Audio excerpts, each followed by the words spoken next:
pekerjaan sederhana menjadi tukang ketik gitu ya Pak, di dalam satu proses, tapi luar biasa ternyata memberikan manfaat buat saya di kemudian hari gitu. Itu yang mungkin saya sering share juga sih sekarang ini dengan teman-teman lain. Oke. Ini.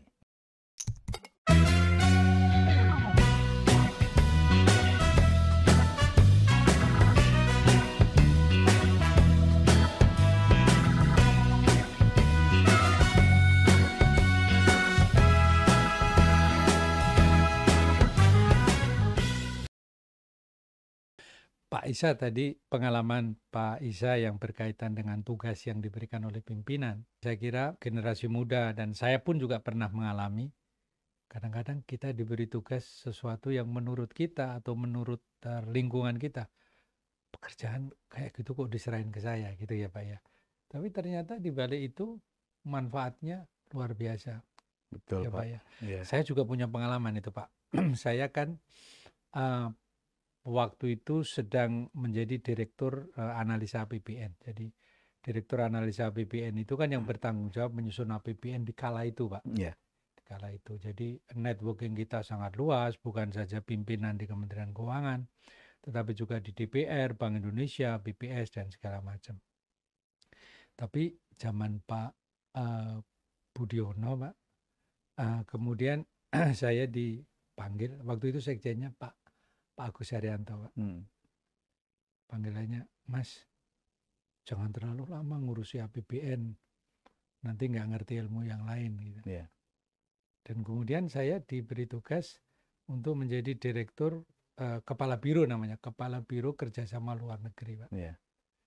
Itu kan masih Pak, jadi hubungannya kemudian dari dalam negeri ke luar negeri. Yeah. Tapi setelah itu Pak Budiono panggil lagi kemudian menyampaikan beliau pengen membentuk sebuah komunikasi publik di Kementerian Keuangan karena di sini belum ada, dan saya memerlukan spokesman Kementerian Keuangan karena memang belum ada. Waktu itu Pak, Kementerian Luar Negeri lagi moncer-moncernya Pak waktu itu. Dan oleh sebab itu kemudian dibentuk biro baru yaitu Biro Humas, dan saya ditugaskan di situ Pak. Nah, respon teman-teman saya itu, Marwanto salah opo kok ditugaskan di situ. Gitu. Tapi ternyata saya juga punya pengalaman seperti Bapak. Di Biro Humas saya kemudian bisa bertemu dengan berbagai orang, karakter, bisa menyampaikan informasi, komunikasi dengan publik, dan itu memang belajar di tempat. Gitu. Iya. Dan saya sependapat dengan pengalaman Pak Isa tadi, saya kira gitu ya Pak ya. Jangan menganggap remeh, setiap perjalanan hidup kita itu luar biasa sebetulnya, memberi bekal buat kita sendiri ya Pak ya.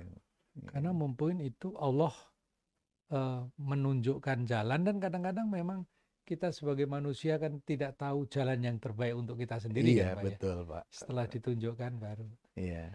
Oke, jadi akhirnya Pak Isa di sekolah di Kanada, dan nampaknya Pak Bambang Subianto waktu itu kan merasa, wah ini Isa ini waktu mau sekolah saya tahan, jadi sekarang saya harus mencarikan sekolah. Dan kenapa ke Kanada Pak waktu itu? Kalau ke Kanada itu karena pengalaman bergaul dengan konsultan-konsultan kita Pak. Nah, itu saya banyak bergaul dengan orang dari Amerika Serikat yang kebanyakan adalah mereka pemikir-pemikir baik, tapi cara bekerjanya easy going gitu. Semua bisa lah, nanti semua gampang, semua bisa di ini gitu. Orang Kanada cenderung dingin sebetulnya di dalam hubungan. Tapi kalau kita sudah dekat dengan mereka, kehangatannya itu seperti keluarga gitu. Itu yang saya alami pada waktu banyak bergaul dengan konsultan-konsultan itu. Jadi akhirnya saya, tapi ya juga ini sih Pak, juga karena ada unsur kayaknya bagus juga ya beda sama teman-temannya gitu. Ada unsur gitu juga gitu Pak. Jadi teman-teman saya kebanyakan di Amerika Serikat pada waktu itu. Dan karena ada kesempatan ya udah saya di Kanada aja deh supaya beda gitu. Supaya beda ya. Karena tidak banyak Pak, seingat saya itu.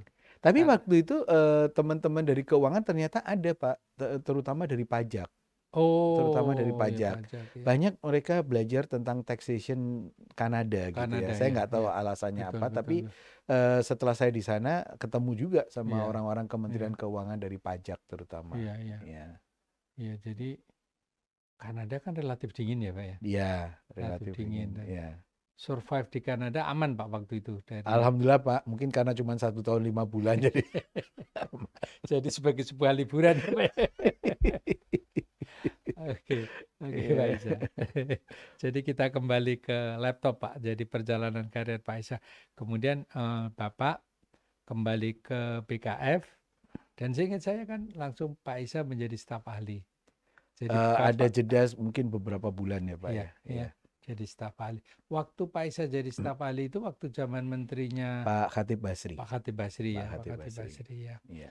Nah, kemudian Pak Isa di staf ahli, tetapi seingat saya tugasnya lebih banyak tugas-tugas ad hoc ya, Pak ya.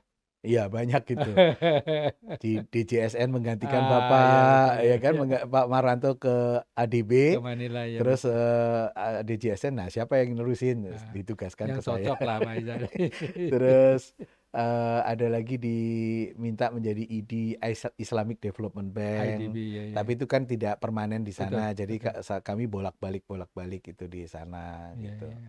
Terus membangun KSSK Pak, Hmm, Komite iya. Stabilitas Sektor Sama. Keuangan itu masih belum ada undang-undangnya Pak. Mhm, Kami menyiapkan itu bersama Pak Andin, Pak Sua itu waktu itu Pak Andin dulu terus Pak Sua kan, Pak Andin sementara Sebentar waktu itu ya, ya. ya. Kemudian dengan beberapa teman yang lain gitu menyiapkan itu sampai undang-undangnya jadi established. Oh ya, kami juga harus menyelesaikan revisi undang-undang perasuransian karena Ya. kami lakukan pembaruan itu tahun berapa ya? 2013, 2014, Hmm, Pak. Itu kira. Gitu, Pak.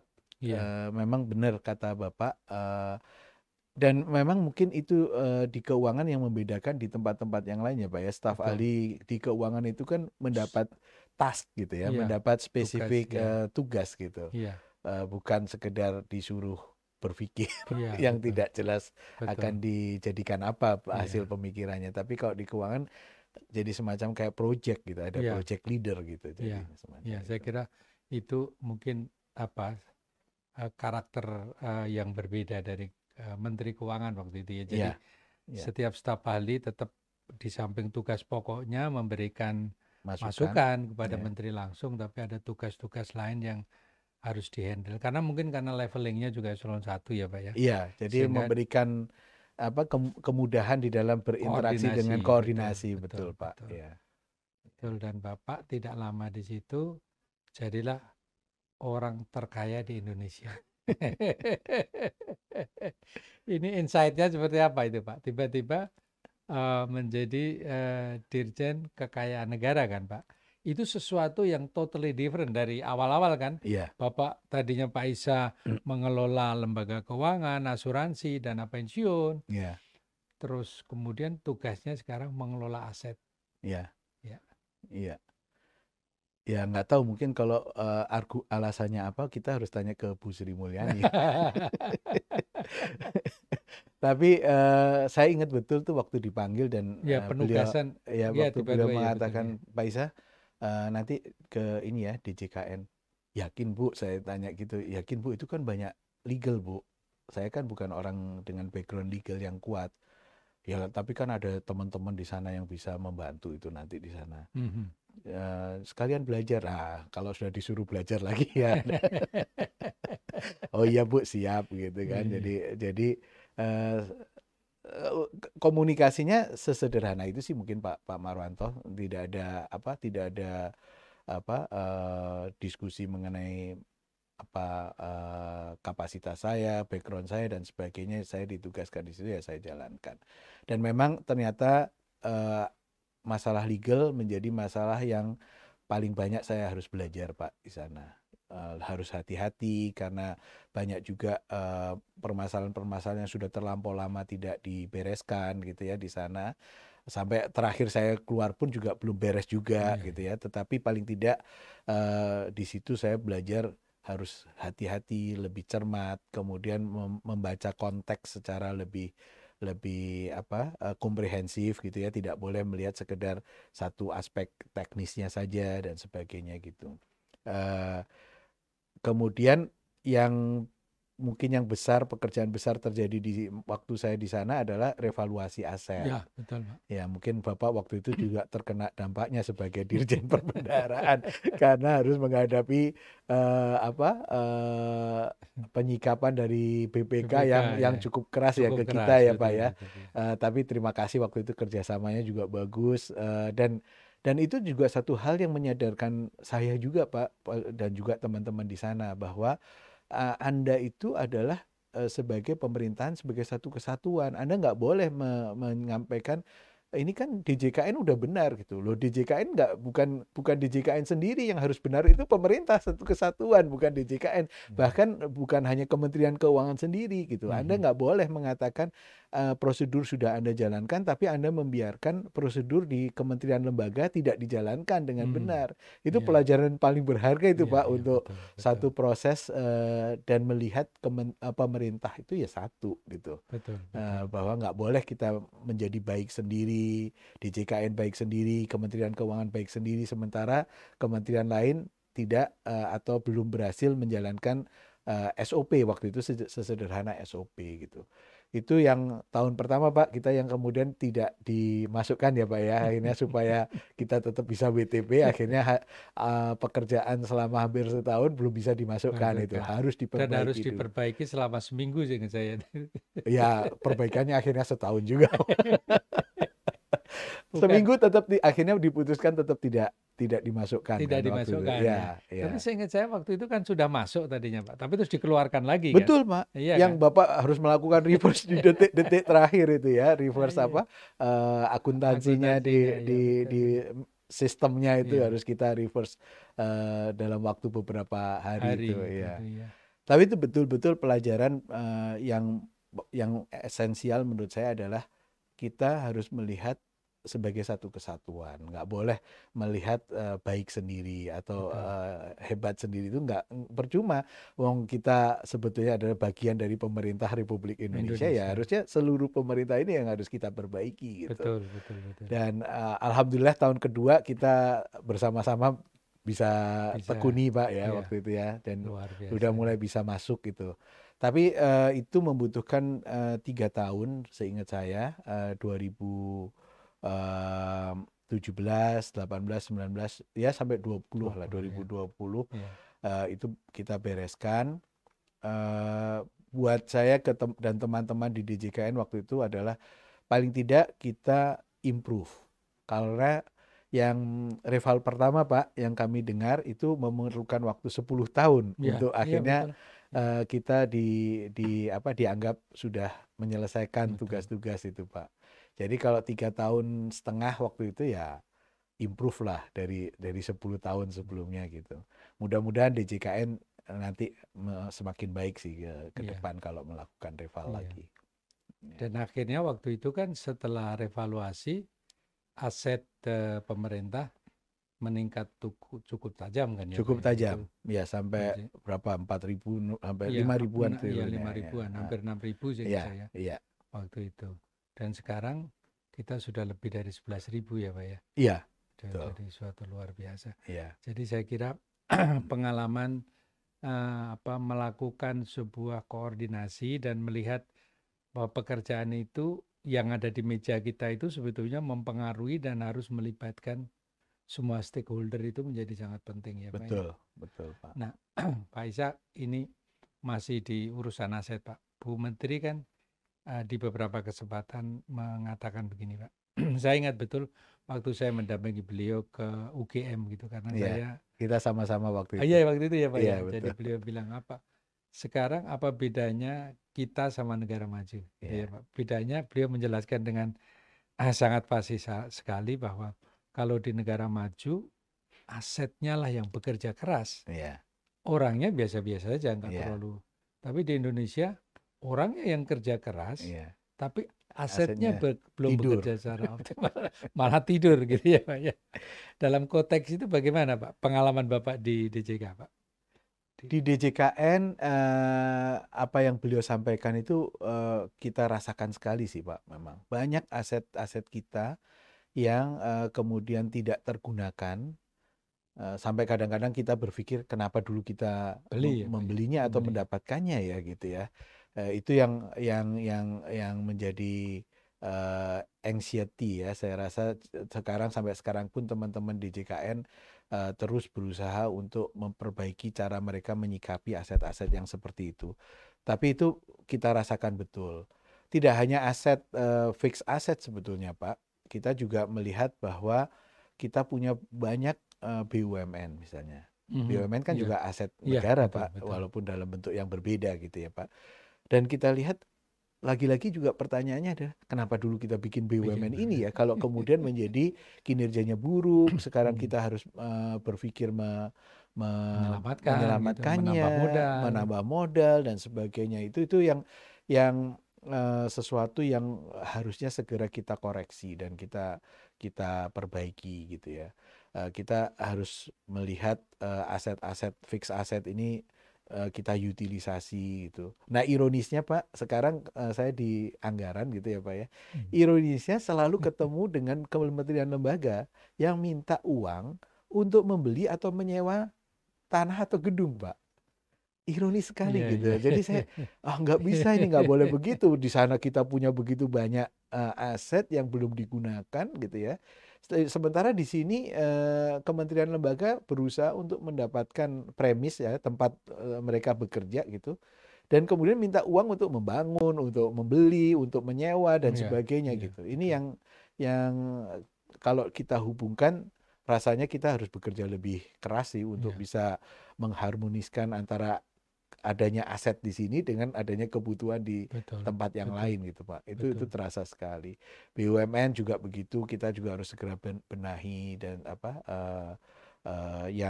yang sedang sakit-sakit itu gitu ya. Apakah kita sudah selesaikan saja, kita tutup saja misalnya, ataukah kita memang niatkan secara spesifik untuk menyehatkannya kembali dan nanti menugasinya untuk sesuatu yang lebih bermanfaat atau apa, itu rasanya harus lebih kuat sekarang kita lakukan gitu Pak Amar. Iya betul Pak. Memang kan fungsi dari kita di Kementerian Keuangan sebetulnya kan sebagai pengelola aset negara ya Pak ya. Yeah. Namun pada sisi yang lain kita dihadapkan pada kementerian lembaga yang nampaknya keinginan untuk memiliki aset itu luar biasa. Yeah. Walaupun penggunaannya mungkin sangat sederhana dan minimal ya betul. Sangat minimal. Iya betul. Iya. Nah, di beberapa negara maju nampaknya kan Pak sudah ada sebuah pemikiran bahwa memang aset itu harus disentralisasi. Dan kalau aset tidak terpakai harus diserahkan ke treasury. Ya. Dan treasury lah yang membagikan. Ya. Dan nampaknya kita sebetulnya sudah ada aturan itu ya Pak ya? Aturannya ada. Seingat saya itu ada, bahwa aset yang tidak digunakan kemudian harus diserahkan kepada pengelola barang, dalam hal ini Menteri Keuangan. Namun di dalam implementasinya mungkin kita perlu sedikit lebih enforcement lagi itu Pak. Kalau ini nanti mungkin teman-teman di DJKN bisa meningkatkan hal tersebut. Karena sekarang kita masih nanya, seingat saya itu waktu saya di sana itu kita masih nanya, ini jadinya akan kamu gunakan atau enggak? Ya kalau ditanya begitu ya dengan masih, pasti jawabannya masih gitu kan. Tapi setahun kemudian ya masih belum digunakan juga gitu. Itu yang harusnya lebih tegas kita men-treat mereka. Iya, mudah-mudahan ada sebuah indikator yang kemudian Kementerian Keuangan bisa mengatakan bahwa aset Anda ternyata nggak dimanfaatkan dengan baik ya. Iya. Saya kira kemudian sebagai pengelola aset nanti bisa membagikan aset itu pada yang lebih memerlukan. Betul Pak. Gitu. Sebetulnya Kementerian Keuangan sendiri menurut saya sudah ada perbaikan Pak. Sepanjang pengetahuan saya beberapa gedung keuangan negara yang karena sangat besar biasanya dan sekarang kita banyak melakukan penyederhanaan tempat kerja yang flexible working place, kemudian yang collaboration dan sebagainya, itu kita kemudian melihat ada space yang bisa digunakan yang lain. Dan setahu saya sih beberapa sudah ditawarkan dan dimanfaatkan oleh seperti lembaga perlindungan saksi dan korban dan sebagainya untuk kantor mereka di daerah dan sebagainya. Setahu saya sudah ada beberapa itu untuk itu. Jadi Memang Kementerian Keuangan sudah memberikan inilah contoh lah bahwa sharing kepemilikan aset, BMN penggunaan aset itu nggak ada masalah sebetulnya. Ya memang Kementerian Keuangan biasanya harus menjadi pionir dulu, Pak. Betul, Pak. Supaya yang lain ngikut gitu. Iya. Baik, Pak Isa, ini kemudian Bapak 2021 mendapat tugas untuk menjadi Dirjen Anggaran. Dan saya punya bayangan bahwa melakukan tugas di Dirjen Anggaran selaku penanggung jawab utama APBN di negeri tercinta ini pada masa COVID lagi, itu pasti memerlukan perhatian, kerja keras, koordinasi yang luar biasa. Pak Isa bisa share kepada rekan-rekan ini bagaimana penyusunan APBN kemarin itu, Pak ya, pada masa COVID gitu, sehingga kemudian kita bisa APBN bisa menjadi instrumen gitu, Pak ya, yang betul-betul bisa menyelamatkan dalam tanda petik kondisi perekonomian Indonesia, bukan saja ekonomi ANSI tetapi juga menyelamatkan masyarakat, memberikan bantuan kepada saudara-saudara kita yang terkena dampak, sampai dengan beberapa kebijakan makroekonomi yang dampaknya adalah untuk mendorong kegiatan ekonomi. Pasti sibuk sekali waktunya, Pak. Silakan, Pak, sharingnya, Pak. Iya, itu another shock waktu saya dikasih tahu oleh Bu Menteri, kamu di anggaran gitu ya, Pak. Tapi waktu itu saya cepat yang berenam dipanggil itu kan ya, Pak? Betul, Pak. Tapi saya cepat menetralisir situasi, saya berpikir, Pak Asko dari anggaran ke bea cukai apa nggak lebih susah lagi, itu saya pikir begitu ya, Pak ya. Jadi oke lah, saya menetralisir, cepat saya menetralisir itu. Dan yang kedua, Pak, teman-teman di Direktorat Jenderal Anggaran kan luar biasa, mereka sudah sangat paham apa pekerjaan yang harus mereka lakukan, menjaganya dengan baik, dan integritasnya relatif sudah sangat baik lah ya di waktu saya masuk. Jadi saya nggak harus dealing dengan kesulitan-kesulitan non teknis. Saya bisa fokus bagaimana belajar menyusun APBN dan sebagainya itu supaya tidak keteter gitu ya, karena seperti Bapak bilang, kebutuhan untuk merespon cepat APBN ini kan luar biasa karena pandemi ini gitu. Nah, saya masuk pada saat kan bulan Maret ya itu, Pak ya. Maret 2001 ya. Masih relatif di siklus awal, di awal siklus penyusunan APBN 2022. Jadi saya bisa dibilang belajar banyak dari proses itu sepanjang tahun kemarin, bagaimana menyusun APBN gitu. Nah, ini teman-teman direktur ini luar biasa sharing dengan saya bagaimana menyusun APBN, technicalities-nya dan sebagainya. Belum lagi kemudian ya memang arahan Bu Menteri dan Pak Wamen sangat langsung gitu ya, sangat direct gitu, sehingga melalui rapat-rapat yang cukup intens dan sebagainya, sehingga sangat mudah untuk saya belajar mengenai bagaimana menyusun APBN. Tapi lebih dari itu, isu-isu yang disampaikan atau dilemparkan oleh kementerian lembaga itu menjadi warna juga, Pak. Waktu bagaimana menyusun pagu ini, mereka ingin lebih, kemudian bagaimana harus menyikapi misalnya yang merasa itu yang di KL sana harusnya punya KL kami gitu kan, ada juga yang seperti itu, Pak. Betul.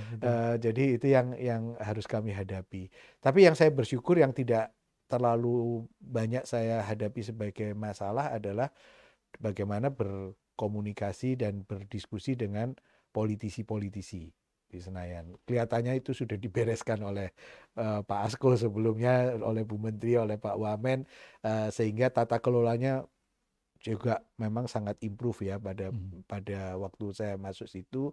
Partner di DPR juga sudah partner yang berbeda, mereka juga berusaha untuk menjaga tata kelola yang baik, sehingga saya mungkin tidak menghadapi situasi-situasi sulit yang mungkin dihadapi Pak Marwanto di waktu menyusun APBN zaman dulu.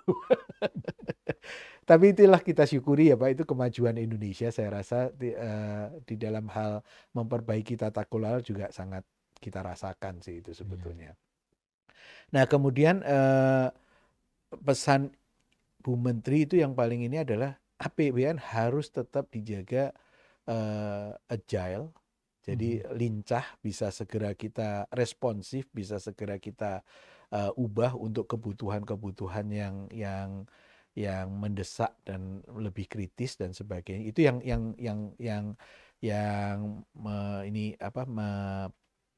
mendasari pola pikirnya. Dan tapi juga kita juga tetap harus menuju ke defisit maksimum 3% itu di tahun 2023. Jadi effortnya itu walaupun kita di sisi satu agility-nya harus kita jaga gitu, tapi kita punya fokus yang juga jelas menuju kemana gitu. Itu yang satu kondisi yang mungkin tidak selalu sejalan, tidak selalu sejajar gitu, tapi juga menjadi pelajaran untuk bagaimana kita bisa tetap fokus walaupun dalam perjalanan kita harus zigzag ke kiri, zigzag ke kanan gitu, tapi tetap fokusnya menuju ke sana gitu. Itu mungkin di dalam ini APBN. Selebihnya sih proses teknokratis di dalam menyusun APBN, dan itu teman-teman di Direktorat Jenderal Anggaran sekali lagi sudah sangat mumpuni lah itu dalam hal itu. Ya Pak Ishak, kami yang di luar pada saat ada COVID ya Pak ya, ini praktis di waktu COVID masuk itu kan awal 2020 ya Pak ya. Ya. Sampai dengan Januari Februari kan waktu itu kita masih aman tuh. Masih bahkan aman Pak. Maret kan kita mulai ini ya Pak. Ya. Kita berseloroh, wah orang Indonesia ini luar biasa ini, sakti nggak kena COVID ya. Tapi begitu tanggal 2 Maret kan ada 1, 2, 3 dan kena seterusnya. Dan saya kira respon Kementerian Keuangan menjadi sangat monumental sekali Pak perannya, karena pada sisi itu pendapatan kita kan ngedrop cukup jauh waktu itu 2020 drop kita.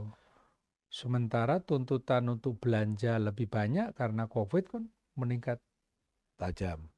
Ya. Dan kita kan ada sebuah prinsip yang tidak bisa diganggu-gugat bahwa defisit tidak boleh lebih dari 3% itu Pak.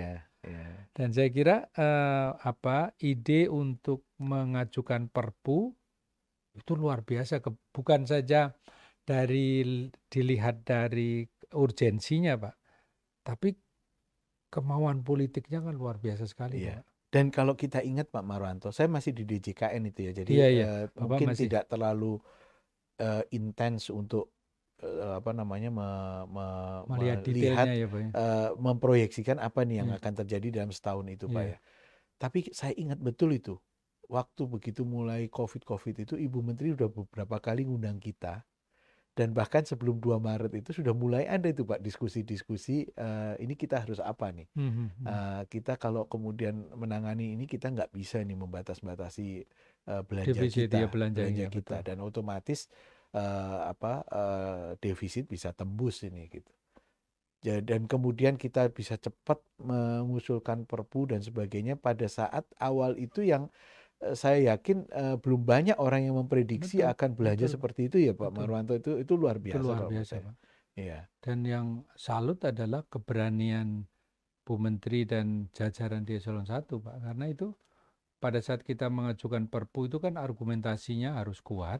Iya. Dan pada saat dari Perpu ke undang-undang, itu kan masuk ke ranah politik ya Pak ya. Betul, itu sudah. Betul. Jadi kalau sempat undang-undangnya nggak disetujui kan berarti kebijakan yang sudah dilakukan itu kan tidak punya landasan. Jadi, betul Pak.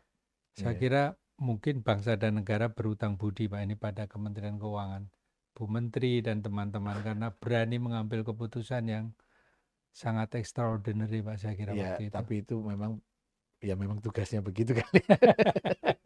Harus mempunyai kemampuan untuk memprediksi apa nih dari satu fenomena yang mungkin pada tahap awal tidak terlalu jelas dampaknya, tapi sudah punya kemampuan ini memprediksi dan sebagainya ya. Iya.